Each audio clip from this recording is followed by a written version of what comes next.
Welcome back to the channel, everyone. Wishing you all a day full of energy and peace. People often say, money can buy a house, but it can't buy a home. But what if you have no money? What if you're wearing the label of a penniless man? Could you turn a dilapidated, crumbling wattle and daub house into a dreamlike homestay villa with your own two hands? Today, Tone, the former CEO, who used to drop billions without blinking, is going to do something so crazy it will shake all of Sim Hill. From discarded wooden pallets and cheap burlap, how did he and Deem put a spell on their home? And what terrifying accident happened on the roof that made Deem scream in horror, nearly costing this multi-talented man his life? Don't take your eyes off the screen, because this episode, the transformation journey from a shabby mud hut to a dream villa and the blood spilled on the roof, will bring you the most emotional and visually satisfying moments. Before we start, if you admire the resilience of Toan and DM, please don't hesitate to leave a like and hit that subscribe button to give them more motivation. Now let's get right into it. Time flew by. It had been 2 months since Toan and DM moved into the old single-story house to lean on each other. Thanks to their hard work and Tone's sharp business acumen, their first batch of cabbages and the flock of egg-laying hens had brought in a small amount of savings. Not much, just barely 10 million dong, $400. That night, under the dim neon light, DM carefully smoothed out every small bill, wrapped them in a layer of plastic, and hid them at the bottom of the chest. DM, Toan, let's put this money away as an emergency fund, okay? In case one of us gets sick, or to save up for some piglets next year. Toan, sipping a cup of green tea, shook his head and smiled. He walked over and took his wife's hand. Toan, DM, I want to use this money to invest. DM looked confused. Invest in what we can't afford, land. And you said you gave up on the stock market. Toan pointed around the house. Invest in the very place we are living. I'm going to renovate this house. The mud walls are crumbling. The tin roof is full of holes, and the winter wind cuts right to the bone. I can't let my wife live like this forever. DM quickly waved her hands, distressed by the thought of spending money. Oh my God, renovating a house is so expensive.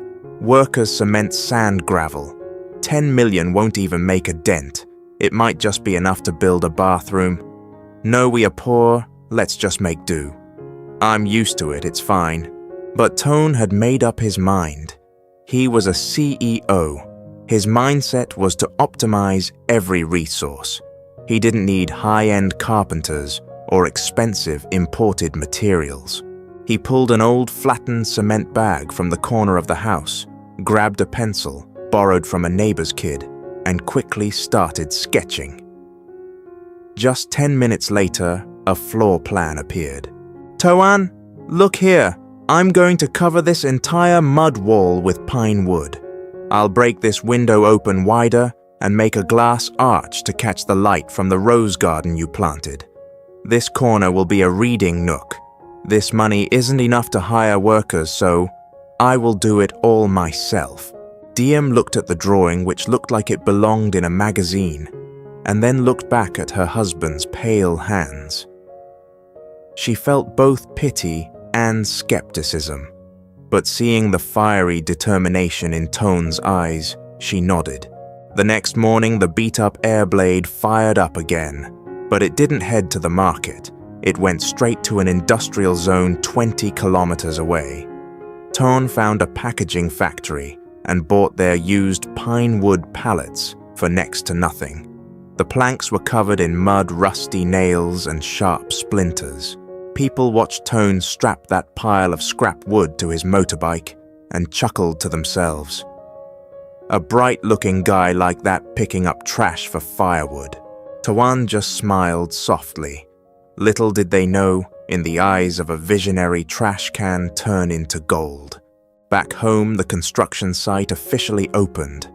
While Tone toiled away, sawing and pulling rusty nails out of the pallets one by one, Diem took on her own mission. She went to the fabric market, hunting for the cheapest, rawest, unbleached linen she could find.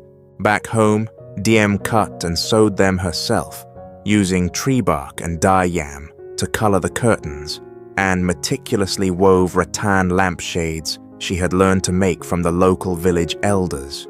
The following days were the most grueling labor Tone had ever experienced.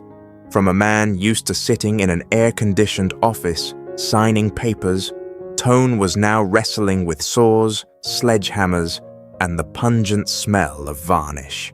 His face was smeared with sawdust, his hands blistered and burst bleeding from wood splinters. There were nights when Diem painstakingly used a needle to pry every splinter out of her husband's fingers, tears streaming down her face.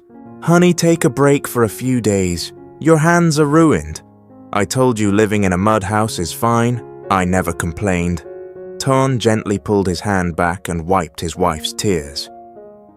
"It hurts a bit now, but at least plaster won't fall into our dinner plates anymore. I'm a man, these scratches are nothing. It's almost done, wifey. Get ready to be a queen." The final stage was also the most dangerous, replacing the hole-filled tin sheets and installing Diem's woven bamboo pendant lights on the nearly 4-meter-high ceiling beams. That afternoon, the wind suddenly picked up. Dark clouds gathered, signaling an approaching thunderstorm. Tone told Diem to go inside and shut the doors while he climbed the creaky old bamboo ladder onto the roof to secure the last few pieces of tin, afraid the storm would blow the roof off. The old bamboo ladder groaned under Toan's weight. He reached out to hammer a nail. A strong gust of wind shook the tin roof. Shook violently. Crack, a dry, sharp sound rang out. The brittle bamboo rung snapped right under Tone's foot. Losing his balance, he slipped off the tin roof. "Ah! Toan!" Diem's heart-piercing scream echoed from the yard. She had just run out to hand her husband a hammer when she witnessed the horrifying scene. Toan was free-falling from a height of nearly 4 meters. Instinctively, he swung his arm and grabbed the wooden beam on the porch. The rough old beam, full of sharp splinters, shredded the palm of his hand, but it helped break his fall before he crashed heavily into a pile of construction sand below. Diem rushed over like a mad woman. She dropped to her knees, digging through the sand to lift Toan's head. Blood from his arm and forehead streamed down onto his torn t-shirt. Diem sobbed hysterically. "Toan, wake up! Somebody help my husband, honey. I'm begging you. I don't need a beautiful house anymore. I just need you." Tone coughed violently and opened his eyes. His whole body ached as if he'd been run over by a steamroller. But seeing his wife's tear-streaked face, he managed to force a painful smile. I can't die yet. Be a good girl, Diem. Don't cry. Luckily, your bamboo lamp didn't break." Hearing her husband say that, Diem hugged him even tighter, sobbing uncontrollably. This man's love was so vast that even at death's door, he only worried about his wife's feelings and her hard work. Fortunately, thanks to falling into the sand pile, Tone only suffered soft tissue injuries and a long gash on his arm that required 8 stitches. 1 week after the accident, Tone's arm was still wrapped in stark white bandages. On Sunday morning, the sun crested over Sim Hill, casting brilliant golden rays. Using his good arm, Tone led Diem by the hand to the front yard and told her to close her eyes. 1, 2, 3. "Open your eyes, honey." Diem slowly opened her eyes, and she was stunned, breathless. In front of her was no longer the dilapidated, dark, crumbling mud house from before. It had completely transformed. The front of the house was entirely clad in light brown pine wood, rustic yet incredibly modern and Western. The crooked windows had been replaced with large, transparent glass panels capturing all the natural light. Inside, the wooden floor, recycled from pallets, and sanded perfectly smooth, stretched out beautifully. The off-white curtains that DM dyed herself fluttered gently in the morning breeze. On the ceiling, the chandelier made from woven bamboo baskets radiated a cozy golden light. In the corner sat a small bookshelf accented with a few lush green houseplants. Looking out the window was the rose garden they had just planted last month now, in brilliant full bloom. It wasn't a poor country house anymore. It looked exactly like a high-end, super chill and artsy homestay in Dalat that people would pay hundreds of dollars a night to stay in. A few neighbors walking by stopped and stared with their jaws dropped. "Oh my God, is this DM's house? Does Tone have magic powers? It's as beautiful as a palace. Did this cost hundreds of millions, kids?" Tuan put his arm around his wife, smiling proudly. "No, it didn't cost hundreds of millions, ma'am. It only cost a few drops of sweat, a little blood, and a whole lot of love." DM turned to look at her husband. She gently stroked the gauze bandage on his arm. Tears fell again, but this time they were tears of absolute fulfillment. She walked into the house, touching every grain of wood. She smelled the fresh scent of pine, the smell of the sun, and the smell of relentless effort. Tone hugged his wife from behind, looking out at the rose garden with her. "What do you think is my 10 million dong design worth the investment?" DM nodded continuously, pressing her cheek against his hand. "It's so worth it, honey. Even if you make billions again later and buy a gold-plated villa, I swear this will forever be the most beautiful, priceless house in my life." With ingenuity and a great love, Toan and DM have proven to us, you don't need a pile of money to build a beautiful home. The transformation of this shabby house into a dream homestay is not just a material change, it is a testament to Toan's strong will to rise up after life's brutal stumbling blocks. They now have a fragrant flower garden and a warm home to return to. But will this peace remain unbroken? Sunset fell over Sim Hill, dyeing the distant mountain ranges a deep purple. Inside the newly finished wooden house, Diem flipped the switch. The chandelier made from woven bamboo radiated a warm, incredibly romantic golden light, casting the couple's shadows onto the smooth pine-paneled wall. The dark, smoke-stained kitchen corner of the past was gone. In its place was a cooking area incredibly smartly redesigned by Tone.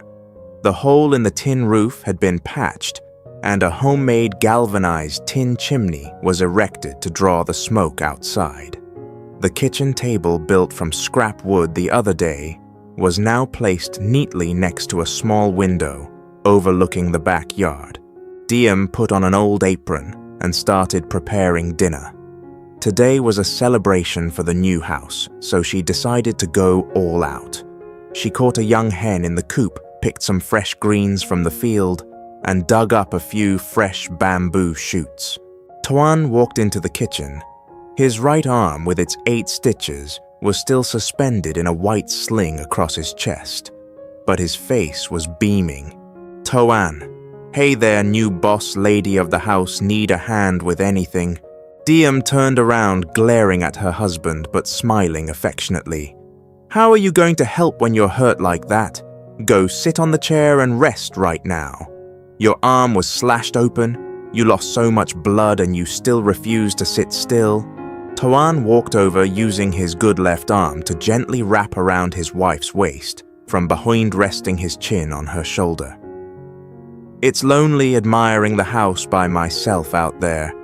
I wanted to come in here, smell the kitchen smoke and watch my wife cook.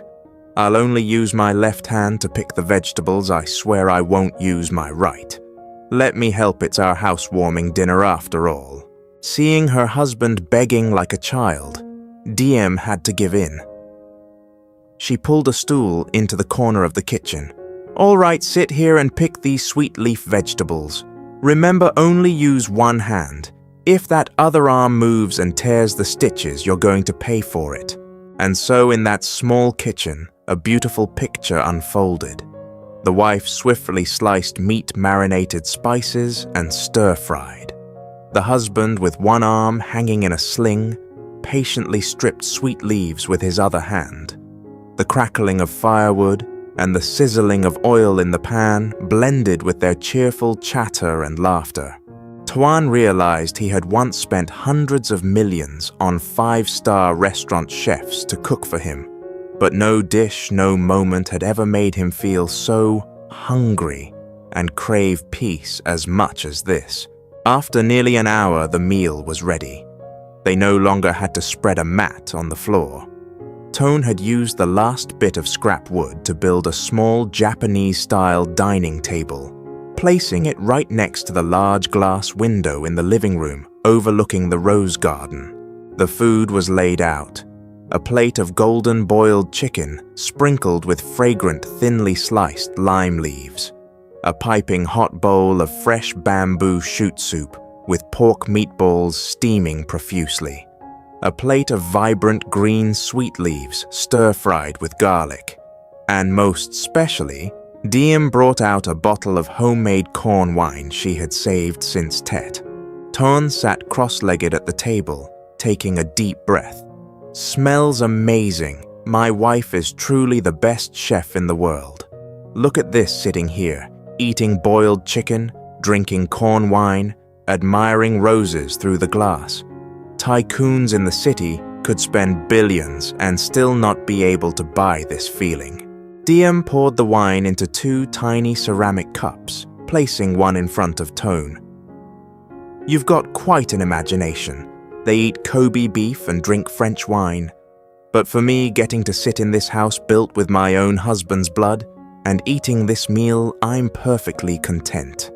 Come on, cheers to our new home, honey." Huyen raised his cup with his left hand. Clink, the two cups tapped lightly against each other, the clear sound ringing through the quiet room.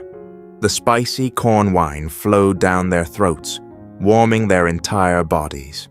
Because his right arm was injured, Tone had a hard time picking up food. He clumsily held the chopsticks with his left hand, repeatedly dropping a piece of chicken. Seeing this, Diem burst out laughing. She used her own chopsticks to pick up the meatiest piece of chicken thigh, dipped it generously into the lime pepper salt, and brought it right to her husband's mouth. "Here, open up, let me feed you." The former CEO, who used to breathe fire in the business world, now has to wait for his wife to spoon-feed him a piece of meat. Huyen happily opened his mouth and ate it, his eyes overflowing with adoration. "Yeah, I might breathe fire out in society, but at home I'm your disabled dependent. You'll have to take care of me from now on." They both burst into crisp laughter. The atmosphere of the meal was filled with sweetness, chasing away all the pain from the wound on Huyen's arm and the emotional scars of the past. Full of food and wine, the night grew late. The moon outside the window was high, casting silvery rays of light through the clear glass onto the rustic wooden floor. Tone brewed a pot of hot chrysanthemum tea. The couple sat leaning against the windowsill, admiring the fruits of their labor. Diem rested her head on Huyen's left shoulder. Her hand gently stroked the gauze bandage on his right arm. "Does it hurt a lot? This afternoon when I saw you fall from the roof, my heart felt like it stopped beating. That feeling? I was so scared, Huyen, scared of losing you again." Diem's voice choked up. A hot tear rolled down her cheek, landing with a soft splash on the back of Huyen's hand. Tone turned to her, using his left hand to cradle his wife's face, wiping away that tear. "I'm sorry for scaring you, but look, wasn't the sacrifice worth it? We have a real home now. You won't have to worry about a leaking roof or collapsing walls every time there's a storm." Tone paused for a moment, his gaze drifting out toward the flower garden, his voice deep and warm. "Diem, in the past I had a lot of money, but I never knew how to appreciate what I had. I was swept up in the vortex of power and corporate backstabbing. And then when I had nothing left, my own flesh and blood turned their backs and betrayed me. Only you, a stranger, opened your arms to take me in, feeding me during the days I was out of my mind." Tuan poured another cup of tea and handed it to Diem.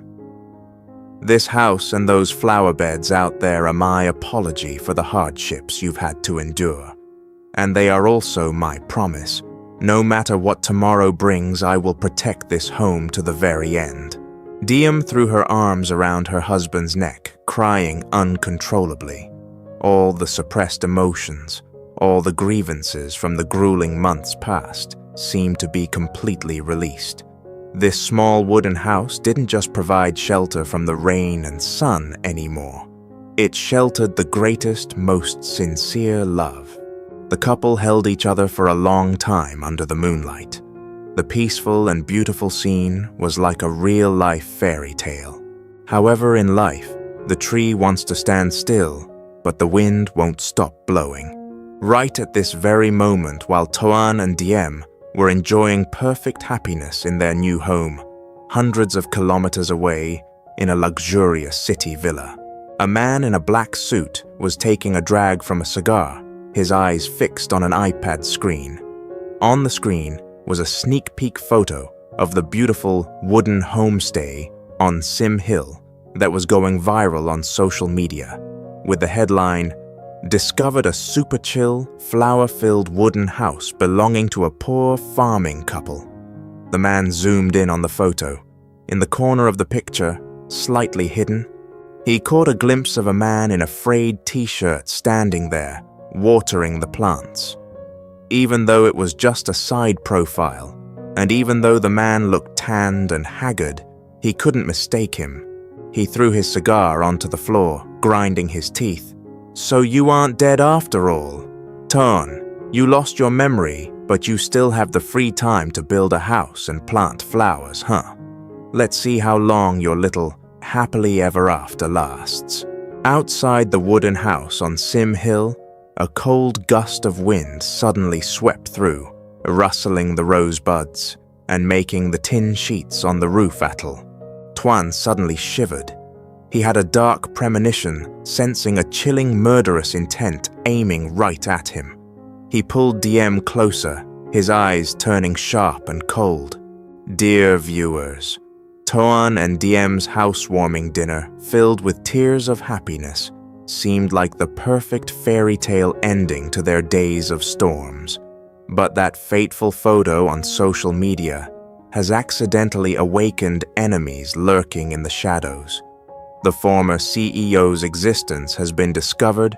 When the people who once hunted him down find their way to Sim Hill, will Tone with his injured arm be able to protect Diem and this dream home? Will his glorious past return to save him, or will it drag him back into the mud once again? The real storm officially begins now in the next episode, The Enemy's Shadow and the life or death moment in the Rose Garden. Don't forget to hit like, share, and subscribe so you don't miss the breathtaking and suspenseful developments ahead. Wishing you all a peaceful evening. Goodbye and see you next time. This concludes the translation for this incredibly tense and emotional episode. The contrast between the cozy romantic dinner and the looming threat of the villain at the end creates a fantastic hook for your audience. Would you like me to translate the next episode whenever you have it ready?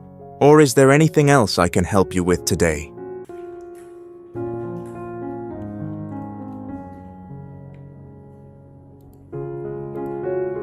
Này với tầm 30 giây được không?